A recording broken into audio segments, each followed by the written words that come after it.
আসসালামু আলাইকুম রহমতুল্লাহি ওবরকাতুহ। সম্মানিত দর্শক, বাংলাদেশে এখন একটা তুমুল বিতর্ক শুরু হয়েছে জনাব আসিফ নজরুলকে নিয়ে। এবং জনাব আসিফ নজরুলকে নিয়ে যারা বিতর্ক করছেন, এই বিতর্ক গোষ্ঠীর যিনি নেতা আমির, আমিরুল যাকে বলা হয় রেভুলেশন, তিনি হলেন ডাক্তার পিনাকি ভট্টাচার্য। তাকে নিয়ে নতুন করে কিছু বলার দরকার নেই, অনেক ভিডিও করেছে এবং আপনারা সবাই তাকে চেনেন। এবং তার বিশাল একটা সমর্থক শ্রেণী গড়ে উঠেছে এবং সেই সমর্থক শ্রেণীকে দিয়ে তিনি অনেক ঘটনা ঘটাতে পারেন।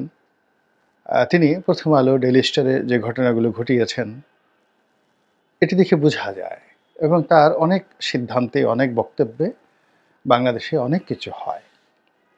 তো সেই পিনাকি ভট্টাচার্য, যাকে কিনা এই আন্দোলন যে হলো, আগস্ট জুলাই বিপ্লব হলো, সেই আগস্ট জুলাই বিপ্লবের যে মিডিয়া মাস্টার মাইন্ড, এটিকে যাকে বলা হয় দেশের বাইরে থেকে যারা এই আন্দোলনটিকে প্রমোট করেছেন, ধূমায়িত করেছেন, তাদের মধ্যে একেবারে এক নম্বর হলো পিনাকি।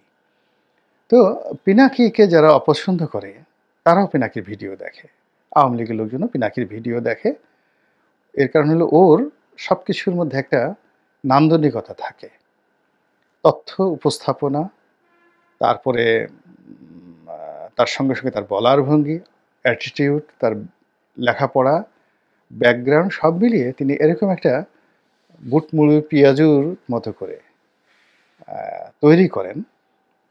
রোজার মাসে যেভাবে মানুষ, রোজাটাকে এখানে আনা ঠিক হবে না, মানুষ যখন খুব ক্লান্ত থাকে, ক্ষুধার্ত থাকে এবং তার যখন রুচির দুর্ভিক্ষ দেখা দেয়, ঠিক সেই সময়টাতে চটকদার ঝালমুড়ি জাতীয় কিছু যখন খায়, তার মধ্যে বাঙালির যে বুট মুড়ি পেঁয়াজু খুব সুন্দর করে মেখে একটু চিনি দিয়ে যদি কাউকে দেয়া হয়, তাহলে সে একেবারে যত অরুচি হোক না কেন সে সেটা খাবে। তো এখন বাঙালি যখন শেখ হাসিনার ভয়ে রীতিমতো কাপড় চোপড় নষ্ট করছিল, বাঙালি যখন তার খাবারের রুচি হারিয়ে ফেলেছিল, স্ত্রী সঙ্গমে যাদের তখন যাকে বলা হয় কোনো রকম উত্তেজনা ছিল না, প্রেম ভালোবাসা এমন একটা ফিকে হয়ে গিয়েছিল যে বনলতা সেনের কবিতা কারো মনে ছিল না, ঐশ্বরিয়া নামক রায় নামক যে একটা সুন্দরী আছেন, বা প্রিয়াঙ্কা চোপড়া নামক যে একজন বলিউড অভিনেত্রী আছেন, যার প্রেমে আমাদের সাবেক রাষ্ট্রপতি রীতিমতো দিওয়ানা হয়ে গিয়েছিলেন। তো বাঙালি ঠিক 2023 সনের পুরোটা সময় তারা প্রিয়াঙ্কার নাম ভুলে গিয়েছিল, ঐশ্বরিয়া রায়ের নাম ভুলে গিয়েছিল। এবং সেই সময়টিতে বনলতা সেন রূপে তাদের কাছে যারা এসেছিল, তাদের মধ্যে নিঃসন্দেহে এটিএনের যে মাহফুজ সাহেব, তিনি যে গান গাইতেন, কখন তিনি গান গাইবেন এটি নিয়ে আমরা খুব ব্যস্ত ছিলাম। আমরা তাকে গালি দেই, ট্রল করি, যা কিছু করি না কেন, তিনি যে গান গাইতেন ওটা আমাদের একটা বিনোদনের বিষয় ছিল। এরপরে ছিল কখন সেই সেফায়েতুল্লাহ সেফু একটা নতুন ভিডিও দিবেন এবং কাকে কত অশ্লীল ভাষায় গালাগাল করবেন, এবং সেই গালাগালিটা আমাদের কাছে মানে কি বলবো, দিলীপ কুমারের সবচেয়ে বিখ্যাত যে সিনেমাগুলো, গঙ্গা যমুনা, আন, তারপরে শেষে যদি হলিউডের সিনেমা ধরেন, সেই সফিয়া লরেনের বিখ্যাত টু ওম্যান, সানফ্লাওয়ার, বা আড্রে হেপবার্নের রোমান হলিডে, বা ফিচার ফিল্ম বলতে সর্বকালের সেরা ফিচার ফিল্ম দ্য বাইসাইকেল থিপ, কিংবা ধরুন দ্য সাউন্ড অফ মিউজিক, এইগুলোর চাইতেও আমাদের কাছে সেফায়েতুল্লাহ সেফুর গালি ছিল সবচেয়ে বড় বিনোদন, শান্তি, একেবারে দুদণ্ড ক্লান্তি থেকে শান্তি পাওয়ার জন্য মানুষ সেফায়েতুল্লাহকে খুঁজত 2022 এবং 23 সনে। এই লাইনে সেফায়েতুল্লাহ হলেন এই সবার বাবা, মানে ফাদার অফ দ্য এন্টারটেনমেন্ট। মানে আপনি এখন তো 24 সনে হয়ে গেছে, 21, 22, 23, মানে গত সেই 2021 থেকে একেবারে 24 পর্যন্ত যারা এই বাংলাদেশে এন্টারটেন দিয়েছে রাজনীতির নামে, বিনোদনের নামে, সব জায়গাতে, তো সবার পিতা, এই জাতির পিতা শেফুদা। এটা পিনাকিও স্বীকার করেছেন যে তিনি শেফুদাকে ফলো করেন। তারপর আমরা সেই মাহবুব সাহেবের গানে আমরা বিনোদন পেতাম। আর বিনোদন পেতাম কোথায়? হিরো আলম।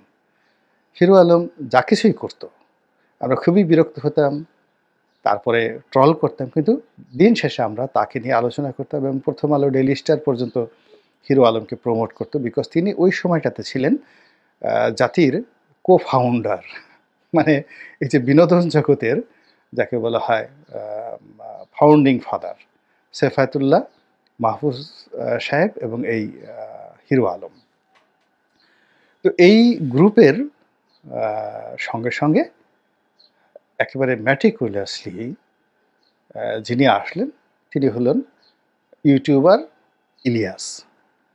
তো ইউটিউবার ইলিয়াস একসময় নাকি বাংলাদেশে চাকুরি করতো ২১ টেলিভিশনে। তো সে আমেরিকাতে থাকে, গাড়ি চালায়, মূলত ট্যাক্সি ড্রাইভার। তো সেখান থেকে সে এই ইউটিউব করতো। তো ইউটিউব করে তার ইউটিউবের একটা আকর্ষণ ছিল যে সে ওই বিভিন্ন সুন্দরী মেয়েদেরকে টার্গেট করতো টেলিভিশনের মিডিয়াতে। যেমন ধরুন ফারজানা রূপা, তারপরে ৭১ টেলিভিশনে যারা চাকরি করতো, এরপরে ডিবিএসে যেমন শারমিন, মানে যারা খুব কমনীয়, তারপরে আলোচিত, সমালোচিত। তো এদেরকে নিয়ে সে গীবত করত। কার সঙ্গে কার সম্পর্ক, কে কোন জায়গাতে খাট গরম করে, মানে এই অবৈধ প্রণয় নিয়ে যে কীটিকে বলা হয় সেক্সুয়াল পারভার্সন। এই সেক্সুয়াল পারভার্সন জিনিসগুলো তিনি সেই ইউটিউবের মাধ্যমে একেবারে ম্যাটিকুলাসলি তুলে আনতেন। এই এখন শারমিন গেল, এই এখন ফারজানা রূপা গেল, ওখানে গিয়ে সে কাপড় খুলে ফেললো, কাপড় খুলতে গিয়ে মোজাম্মেল বাবু আসলো, মোজাম্মেল বাবুকে সরিয়ে দিয়ে এখন সেখানে আর একজন আসলো, মঞ্জু আসলো, ইকবাল সুবহান চৌধুরী আসলো। মানে এই জিনিসগুলো সে বলে বলে যেটি হলো মানুষের যে বিকৃত রুচি, সেই বিকৃত রুচি যেটা অনেকে লুকায়িত ছিল, এটাকে সে একেবারে উদ্গীরণ করে দিল এবং মানুষের মধ্যে অশ্লীলতা, তারপরে শেষে মন্দ জিনিস শোনার উদগ্র বাসনা, অন্যকে সন্দেহ করা এবং যে কোনো নারী, যে কোনো পুরুষ, অসম্মানিত লোককে অসম্মান করার যে ধারাবাহিকতা, এই ধারাবাহিকতার যে স্রষ্টা, ফাউন্ডিং ফাদার নয়, একেবারে ফাদার অব দ্য নেশন, সেটা হলো ইউটিউবার ইলিয়াস। ফলে এই ইলিয়াস কেন্দ্রিক যে একটা যাকে বলা হয় নতুন সোসাইটি গড়ে উঠলো, বিবর্তন উঠলো, এটা বাংলাদেশে যাকে বলা হয় বিনোদনের জগতে ফ্রেঞ্চ রেভলিউশনের মতো। এখন সেই ফ্রেঞ্চ রেভলিউশনের উদ্যোক্তা ইলিয়াস এবং তার বাংলাদেশে প্রচুর ভক্ত, এবং সে আসার কারণে এই তার যে গালাগালি এবং তার যে ধরন এবং প্রকৃতি, এটা ডাউন হয়ে গেল না, এটা ঊর্ধ্বে উঠে গেল। এবং আগে যারা মানে বিনোদন দিতেন, মাহফুজ সাহেব, তারপরে হিরো আলম, তারপর শেষে আপনার সেফায়েতুল্লাহ, তারা অবদমিত হয়ে গেলেন। এরা মানে যাকে বলা হয় ব্যাকডেটেড হয়ে গেলেন, সাবেক বিগত যৌবনা হয়ে গেলেন। এবং তার ইলিয়াসের যৌবন টগবগিয়ে যখন ফুটতে থাকলো, ঠিক সেই সময়টাতেই এই আন্দোলনটা ২০২৩ সনে দাঁড়া বাড়তে থাকলো। এবং ইলিয়াস যখন এই বিনোদন জগতের ওই যে তার যে sexual perversion and perverted attitude, mind, body and thinking, এই জিনিসগুলোতে তিনি যখন একেবারে সম্রাট হয়ে গেছেন, আলেকজান্ডার দ্য গ্রেট হয়ে গেছেন, ঠিক সেই সময় পিনাকির আবির্ভাব হলো। তো পিনাকি প্রথমে আমাদের মতো ফিচার করতো বা ফাহামের মতো সে যাকে বলে ভিডিও বানাতো, কিন্তু ওগুলো খেত না কেউ। তো দেখা গেল খুব অল্প সময়ের মধ্যে সে যখন ইলিয়াসকে অনুসরণ করা শুরু করলো, এবং উইথ হিজ এডুকেশন, ইলিয়াসের হয় লেখাপড়া আমি জানি না সে কোথায় পড়েছে বা তার লেখাপড়ার মান কি বা সে কোন পরিবার থেকে আসছে আমি কিছুই জানি না, বাট পিনাকির একটা ইতিহাস আছে। তো তার সাথে এডুকেশন আছে, শিক্ষা আছে, দীক্ষা আছে। তো যখন পিনাকি তার সেই কর্মকাণ্ডের মধ্যে ইলিয়াসকে আনলো, তার কর্মকাণ্ডের মধ্যে হিরো আলমকে আনলো, তার কর্মকাণ্ডের মধ্যে যাকে বলা হয় সেফায়েতুল্লাহ সেফুকে আনলো, এবং সে গানও গেয়েছে, গান গেয়েছে, তাহলে হিরো আলম এবং মাহফুজ সাহেবের মতো সে ওই কিছু, কিছু ক্ষেত্রে তার গান আনলো, কবিতা আনলো। তো সব মিলিয়ে সে এরকম একটা কনটেন্ট সে তৈরি করলো, যেখানে সবাই একেবারে 1 in a million, মানে একের মধ্যে সে ১০,০০,০০০ সে জিনিস পেয়ে গেল। এখানে সে গোলাম মোল্লা রনির বক্তব্য কেউ খুঁজতে গেলে পিনাকির মধ্যে পাবে। আলবার্ট আইনস্টাইনের সূত্র পাবে। তারপরে শেষে সে ইবনে সিনার মতো ডাক্তারকে সে খুঁজে পাবে, ডাক্তারি বিদ্যা পাবে। এখানে সে যৌনবিদ্যা পাবে। এখানে সে অর্শ এবং ভগন্দর এটা কিভাবে অপারেশন করে এবং কিভাবে মলদ্বারের মধ্যে আঙ্গুল ঢুকিয়ে মলদ্বারে ঘা হলো কিনা এটা কিভাবে সে টেস্ট করবে, এই জিনিসগুলো মানুষ খুঁজে ফেলে। এর কারণ হলো আমাদের যে দেশের মানুষের স্বভাব, সবাই মলদ্বারের মধ্যে কঞ্চি ঢুকাতে চায়, কেউ বাঁশ ঢুকাতে চায়, এবং বাঁশ শুধু যেন তেন নয়, কঞ্চিওয়ালা বাঁশ, যেটাকে আমাদের বরিশালের ভাষায় বলে আক্কেওয়ালা বাঁশ। তো এই আক্কেওয়ালা বাঁশ আপনি কারো পশ্চাৎ দেশে ঢুকাবেন, এতে আপনার তৃপ্তি মিটবে না। আপনার মনে হবে যে আঙ্গুলটা একটু ঢুকাতে পারতাম। তো এই যে পশ্চাৎ দেশে আঙ্গুল ঢুকানোর যে প্রবৃত্তি, সেটাকে একেবারে বাস্তব জীবনে মডেল তৈরি করে দিলেন জনাব পিনাকি ভট্টাচার্য। ফলে বুম বুম, মার মার, কাট কাট, কিসের শাহরুখ, কিসের যাকে বলা হয় অক্ষয় কুমার, বা অন্য এই যুগেতে হলিউডের যারা সবচেয়ে নামকরা ব্লকবাস্টার, সেই জনি ডেপ বলেন বা অন্যান্য যারা বলেন, সব কিছু বাদ দিয়ে বাঙালির মন এবং মননে, শুধু এই বাংলা নয়, পশ্চিমবঙ্গায় পিনাকি ভট্টাচার্য হয়ে গেলেন ফাদার অব দ্য যাকে নেশন অফ এন্টারটেনমেন্ট ওয়ার্ল্ড, বিনোদন জগতের একেবারে অবিসংবাদিত জাতির পিতা, এতে কোনো সন্দেহ নেই। এবং এখনো পর্যন্ত তিনি সেই বহালতবিতে আছেন। তো সেই জায়গা থেকে তিনি ডক্টর ইউনূসকে সমালোচনা করছেন, তারপর প্রথম আলোকে টার্গেট করেছেন, এবং তিনি সঙ্গী হিসাবে আবার সাবেক বিনোদন জগতের সাবেক পিতা ইলিয়াস, ইউটিউবার ইলিয়াসকে নিয়ে নিয়েছেন। কাজেই তার হাতটি এখন অত্যন্ত শক্তিশালী, প্রচণ্ড শক্তিশালী। তো সেই শক্তিশালী হাত দিয়ে তিনি আসিফ নজরুলকে ধরেছেন। তিনিও ধরেছেন তার এই যে এখন তার শিষ্য বলতে পারেন ইলিয়াসকে, অথবা ইলিয়াসের যে একসময় ইলিয়াস যে যখন নাম্বার 1 ছিল, এই বিনোদন জগতের ফাদার ছিল, তখন সেক্ষেত্রে পিনাকি যেহেতু তাকে অনুসরণ করেছে, ইলিয়াসকেও আপনি বলতে পারেন YouTuber Ilias is the mastermind of Pinaki.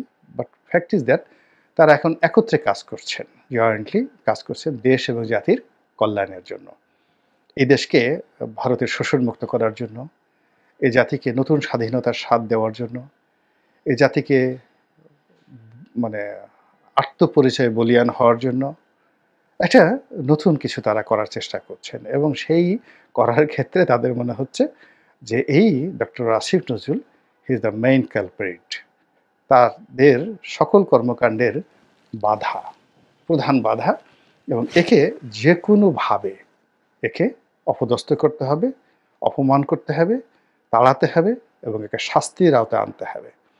এবং এই মুহূর্তে যদি তাদের হাতে ক্ষমতা থাকতো, তাহলে আসিফ নজরুল সাহেবকে রাজু ভাস্কর্যের সামনে টানিয়ে পায়ের নখ থেকে মাথা পর্যন্ত তাকে মানে কি করা হতো, কুটি কুটি কুটি কুটি কুটি করে একেবারে ওই যে তার সর্ব অঙ্গে, প্রথমে ওই যে পিনাকি সাহেবের হাত, ইলিয়াস সাহেবের হাত, বা খাট কটকট করা যে সমস্ত জিনিসগুলো তারা করেন, ওইরকম একটা জিনিস তারা করে একে জনসম্মুখে একবার আসিফ নজরুল তাদের তারা উহ করতেন, আহ করতেন, চিৎকার করতেন, আবার হাসতেন গুদগুদি পেয়ে, এই জিনিসগুলো মানে জাস্ট তাদের স্টাইলে তারা করতেন।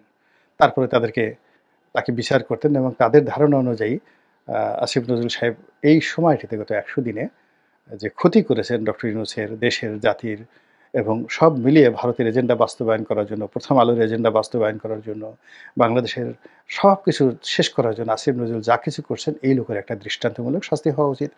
এইরকম ভিডিও ছেড়ে সুন্দরভাবে দিয়ে তারা তো এখন মহা যাকে বলে আনন্দে আছেন যে দেখো কত ধানে কত চাল, এবার বুঝো যে ক্ষমতার চেয়ার বড় নাকি ইউটিউবের স্ক্রিন বড়।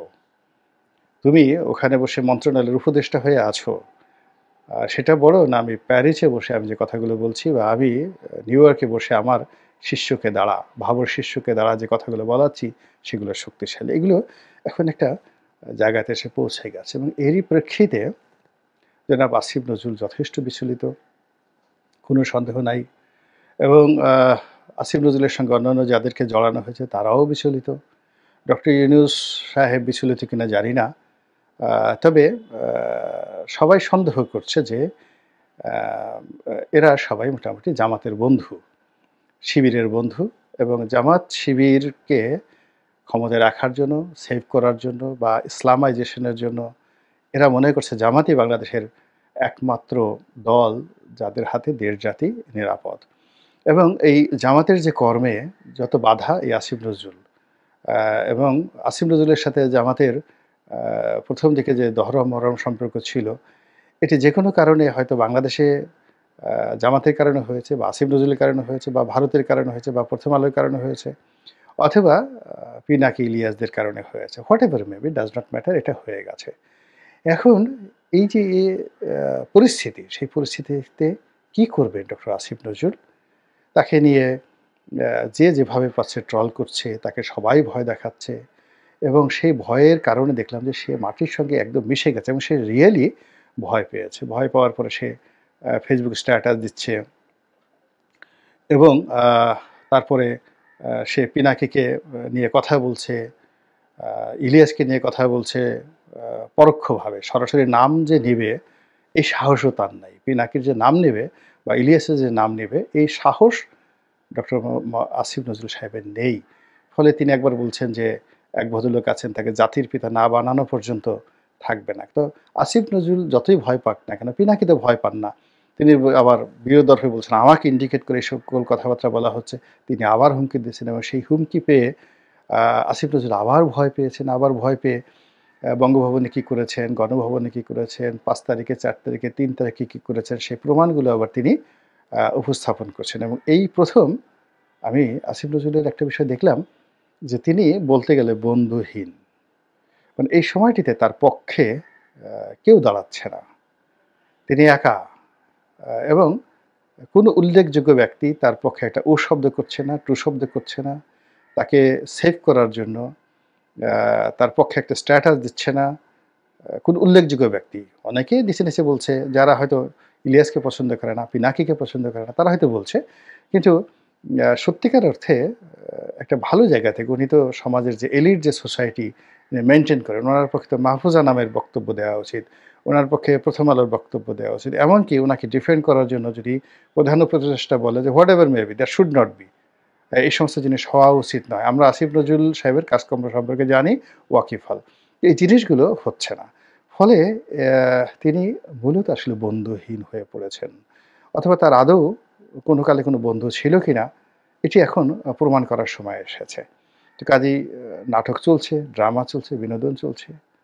দেখি এটার কি পরিণত হয়। আল্লাহ আমাদের সবাইকে হেদায়েত দান করুন আর হেফাজত করুন। আসসালামু আলাইকুম ওয়া রাহমাতুল্লাহি